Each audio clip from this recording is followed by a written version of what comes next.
رب تعالیٰ فرماتا ہے تمہارے رب نے یہ حکم فرما دیا ہے کہ اس کی عبادت کے علاوہ کسی کی عبادت نہیں کرو گے، اللہ ہی کی عبادت ہوگی، لا معبود الا اللہ، اللہ کے سوا کوئی معبود ہے ہی نہیں۔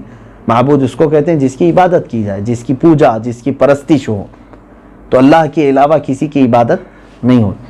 لیکن فوراً اپنی عبادت کے بعد اگر رب تعالیٰ نے کسی بات کا ذکر فرمایا ہے کئی مقامات پر، تو رب تعالیٰ فرماتا ہے وَبِالْوَالِدَيْنِ احسانا، اپنے ماں باپ کے ساتھ اچھا سلوک کرو، بہتر سلوک کرو۔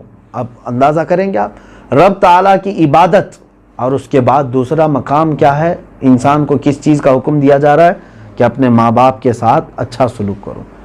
اور آگے آیتیں میں پڑھتا ہوں، سنیں، رب تعالیٰ فرماتا ہے اما یبلغن عندک الکبر احدہما او کلاہما فلا تقل لہما اف ولا تنہرہما، جب ان میں سے کوئی ایک بڑھاپے کو پہنچ جائے یا دونوں بھی بوڑھے ہو جائیں، عمر ان کی دراز ہو جائے، تو رب تعالیٰ فرماتا ہے ان میں سے دونوں میں سے کسی ایک کو تم فلا تقل لہما اف، اف تک نہ کہنا، ولا تنہرہما، اور جھڑک کر بات نہ کرنا کبھی۔ یہاں پر ایک بات میں سمجھاتا ہوں کہ ماں باپ کی اصل عزت اور عظمت اور ان کا ادب جو دیکھنے کو ہو سکتا ہے، تمہارا امتحان کب ہوگا معلوم؟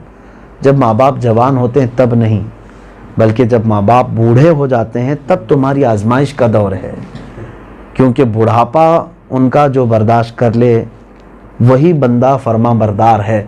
وہ جب جوان ہوں گے، ہو سکتا ہے تم بچے تھے اس وقت تو آپ ادب کر ہی رہے تھے، کیونکہ وہ طاقتور ہیں، نہیں ادب کرو گے تو گھر سے نکالیں گے، ماریں گے تم کو، ڈانٹیں گے تم کو، تو اس وقت تم ادب کر رہے تھے جب تم چھوٹے تھے اور وہ بھاری بھرکم جوان تھے۔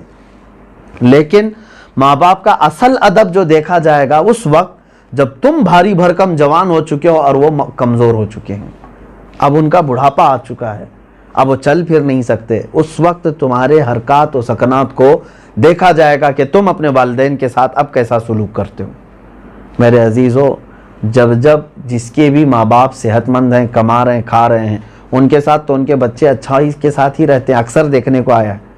چند ہوں گے جو اس زمانے میں بھی ان کی نافرمانی کرتے ہوں گے، لیکن عموماً جو اولاد نافرمانی کرتی ہے اپنے والدین کی، وہ اس وقت جب بچوں کی شادی ہو چکی ہوتی ہے اور ماں باپ بوڑھے ہو چکے ہوتے ہیں۔ اب ان کے بڑھاپے کو برداشت کرنا سارے لوگوں کا نہیں سمجھ میں آتا، بس سب کے بس کی بات نہیں ہے، کیونکہ اب دیکھنے کا یہ معمول بھی ہے، اور قرآن بھی یہ کہتا ہے وَمَن نُعَمِّرُ نُنَكِّسُ فِي الْخَلْقِ، ہم جس کو عمر دیتے ہیں پھر اس کو بچپن کی طرف لوٹا دیتے ہیں، یعنی بڑھاپے میں جو ہے بچپن کی یادیں آنے لگ جاتی ہیں، جیسے بچہ کرتا ہے ویسے ہی بوڑھا کرنے لگ جاتا ہے۔ بڑھاپا جو ہے وہ ایک بہت بڑی آزمائش ہے اولاد کے لیے۔ آپ دیکھتے نہیں ایک بات وہ بار بار پوچھنے لگتے ہیں، تو تم اگر چڑ گئے وہاں پر تو گویا کہ تم امتحان میں ناکام ہو چکے ہو، کہ تمہاری یہ آزمائش کا وقت تھا۔ ایک ہی بات کو تم سے بار بار سوال کرتے ہیں، یہی چیز بچہ بھی کرتا ہے۔ آپ کو معلوم ہے آپ جب بچے تھے اپنے ماں باپ سے بار بار یہی چیزیں پوچھ رہے تھے، لیکن ماں باپ نے کبھی آپ کو جھڑکا نہیں تھا، بچہ سمجھ کر کے بار بار وہ چیزوں کو بتاتے تھے۔ لیکن بڑھاپے میں وہی چیز وہ سوال کرتے ہیں، تم چڑ جاتے ہو، کہتے ہو کتنے مرتبہ بولوں ابا، سمجھ میں نہیں آتا ہے کیا؟ یہ سب جو جملے ہیں تمہاری آخرت تباہ کر دیں گے، تمہاری نیکیاں غارت ہو جائیں گی۔ جس نے اپنے والدین کے ساتھ سخت کلامی کی، حتیٰ کہ حدیث رسول اگر میں آپ کو بتاؤں، رسول کریم صلی اللہ علیہ وسلم نے فرمایا جس گھر میں ماں باپ کا نافرمان رہتا ہو، میرے آقا فرماتے ہیں میری یہ خواہش ہے کہ اس کے گھر کو میں آگ لگا دوں، اس کے گھر کو میں آگ لگا دوں۔ اللہ کی پناہ، اندازہ کریں میرے عزیزو، رسول پاک صلی اللہ تعالیٰ علیہ وسلم نے یہ فرمایا، اور اللہ کی اور فرشتوں کی لعنت ہے اس بندے پر جو اپنے والدین کی نافرمانی کرتا ہے۔ اور بلکہ رمضان المبارک کے متعلق آج جیسے جمعہ میں نے حدیث عرض کیا، ایک حدیث یہ ملتی ہے کہ جبرائیل امین علیہ السلام حضور صلی اللہ علیہ وسلم کی بارگاہ میں آ کر دعا کرنے لگے، اے اللہ کے حبیب صلی اللہ علیہ وسلم، وہ شخص ہلاک و برباد ہو جائے جو اپنے ماں باپ کو بڑھاپے میں پایا لیکن ان کا ادب نہیں کیا، میرے آقا صلی اللہ علیہ وسلم نے فرمایا آمین، ایسا شخص ہلاک و برباد ہو جائے۔ آپ دیکھنا کہ جنہوں نے بڑھاپے میں اپنے والدین کو ستایا ہے، یہ کنٹینیو چلنے والا گناہ ہے۔ جب تم اس مقام پر پہنچو گے تمہارے ساتھ تمہاری اولاد اس سے بھی بدترین سلوک کرے گی، اور یہ کنٹینیو چلنے والی چیزیں ہیں۔ اور سب سے بری نحوست کیا ہے؟ والدین کی نافرمانی مول لینے والا بندہ، اس کے لیے میں سمجھتا ہوں، میں جو اپنی ادنا تحقیق کے اعتبار سے سب سے بڑی اس کے لیے نحوست اگر کوئی چیز ہے تو ائمہ اکرام بزرگان دین نے فرمایا ہے موت کے وقت اس کی زبان پر کلمہ جاری نہیں ہوتا۔ جس کی ماں ناراض ہو، جس کا باپ اس سے ناراض دنیا سے چلا گیا، موت کے وقت اس کی زبان پر کلمہ بھی نہیں آتا۔ اے میرے بچوں، اے میرے عزیز ہو، جنہوں نے اپنے ماں باپ کو آج ستایا ہے، پریشان کیا ہے، تمہارے پاس آج وقت ہے، جاؤ لپٹ جاؤ، کیونکہ دنیا میں ان سے زیادہ محبت کرنے والا تم سے اور کوئی نہیں ہے۔ رشتوں میں اگر میں بات کروں، رشتہ داریوں میں اور دوست و احباب میں جتنے بھی دنیا کے تعلقات ہیں، تمہارے ماں باپ جس طرح تم سے بے لوث محبت کرتے ہیں اس طرح کوئی دوسرا نہیں محبت کرتا۔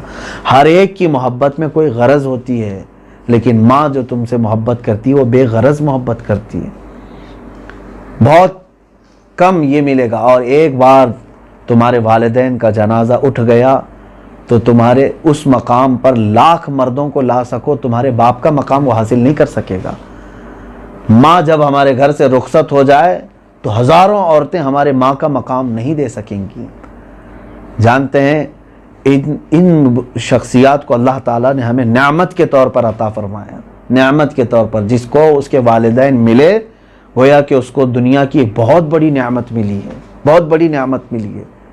اسی لیے میرے آقا صلی اللہ علیہ وسلم نے فرمایا الجنت تحت اقدام الامہات، جنت تمہارے ماؤں کے قدموں کے نیچے ہے۔ اور جو اپنی ماں کو گالیاں دیتے ہوں، برا بھلا کہتے ہوں، ان کو گھروں سے نکالتے ہوں، انہوں نے تو اپنے آپ پر جنت کو حرام کر دیا ہے، وہ جنت کی خوشبو بھی نہیں پا سکیں گے۔ ایسی بہت ساری خواتین بھی ہیں آج بڑھاپے کے حالت میں وہ در در کی ٹھوکریں کھا رہی ہیں، اور ان کے بچے بڑے عیش میں زندگیاں گزار رہے ہیں۔ ایسے کئی واقعات ہم نے دیکھے ہیں۔ ایک بار میرے ساتھ خود کا اتفاق ہے، اولڈ ایج ہاؤس جو یہاں پر موجود ہے، ربیع الاول شریف کے موقع پر کچھ ہم نے کھانے وغیرہ کے پیکٹ لے کر کے ان تک پہنچنے کی کوشش کی، اور وہاں جب پہنچے تو بوڑھے لوگ، یہ کرسچن لوگ ایک وہ چلاتے ہیں، ادارہ ہے جو بوڑھے ہو جاتے ہیں ان لوگوں کو وہ وہاں پر لے کر کے پال رہے ہیں، کھانا پانی سب دے رہے ہیں۔ میں خود گیا تھا، کئی ہمارے بچے بھی تھے وہاں پر۔ ان لوگوں نے جس طرح سے رکھا ہے، ایک ہی قسم کا لباس ہے، نائٹی ہے، اور سب کے بال کاٹے ہوئے ہیں، عورتوں کے بھی مردوں کے بھی، جو بوڑھیاں ہیں اور جو بوڑھے ہیں سب کے بال بہت چھوٹے چھوٹے کر کے، سب اپنے اپنے پلنگ پر بیٹھے ہوئے تھے۔ ہم جس کے پاس بھی جا رہے تھے سب خوشی سے لے رہے تھے۔ ایک خاتون جو ہے رو رہی تھی، بار بار مجھے دیکھ کر کے رو رہی تھی۔ اس کے پاس میں پہنچا، جو چیز تھی اس کو دے دیا۔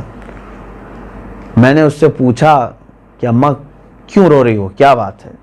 تو اس خاتون نے میرے قریب آ کر کے کہا بیٹا میں بھی ایک مسلمان عورت ہوں، بس آج عید ہے، ربیع الاول شریف کا موقع ہے، میری ایک ہی خواہش ہے کہ ایک بار جس طرح تم آئے میرا بیٹا بھی آ کے مل لے مجھ کو۔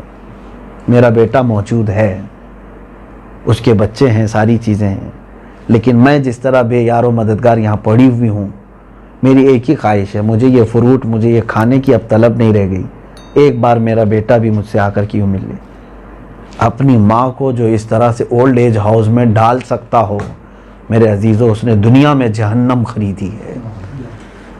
تمہیں یاد نہیں ہے جس ماں نے 9 مہینے تمہیں اپنے پیٹ میں رکھا، ایک ایک جھٹکا جو اس وقت تم لیتے تھے اس کا حق پوری زندگی بھر ادا نہیں کر سکتے۔ قرآن میں اللہ نے فرمایا ہے وَوَصَّيْنَا الْإِنسَانَ بِوَالِدَيْهِ حَمَلَتْهُ أُمُّهُ وَهْنًا عَلَى وَهْنٍ۔ تمہیں معلوم ہے اللہ فرماتا ہے ہم نے انسان کو حکم دیا ہے کہ وہ اپنے احسان، اپنے والدین کے ساتھ اچھا سلوک کرے۔ تمہاری ماں تمہیں اٹھائے پھرتی رہی، تکلیف پر تکلیف، تکلیف پر تکلیفیں اٹھاتی تھی۔ بہت ساری باتیں ہیں میرے عزیزو، بہت سارے نوجوان آج ہلکی پھلکی چیزوں کی طرف دیکھ کر اپنے والدین سے نفرت کرنے لگ گئے۔ ہوتا یہ ہے عام طور پر کہ شیطان سب سے پہلے نوجوان کے دل میں ماں باپ کی نفرت ڈالتا ہے. دیکھنا آپ جیسے ہی جوانی شروع ہوتی ہے ہمارے بچوں کو پتہ نہیں کیا ہوتا ہے، ان کو دوست اچھے لگتے ہیں، ماں باپ برے لگنے لگتے ہیں. اکثر کا یہ حال ہے، ماں باپ کی باتیں ان کو کڑوی لگنے لگ جاتی ہیں اور دوستوں کی باتیں اچھی لگنے لگتی ہیں. وہ اپنے دوستوں کو ماں باپ پر ترجیح دیتے ہیں. یعنی ماں باپ کچھ نہیں ہے ان کے لیے، لیکن دوست سب کچھ ہے. یہاں ماں دسترخوان پر انتظار کرتی ہے، لیکن یہ ادھر عیاشیاں کرتا رہتا اپنے دوستوں کے ساتھ. تمہیں معلوم ہے کتنی خواہشوں کے ساتھ وہ تمہارا انتظار کرتے. عزیزان گرامی، بہت ساری باتیں ہیں جن لوگوں نے والدین کو ستایا، پریشان کیا. قرآن نے یہاں تک فرمایا تم اف تک نہ کہو. لفظ اف آیا، فلا تقل لہما افن، اف تک نہ کہنا، ولا تنہرہما، اور نہ انہیں جھڑک کر بات کرنا.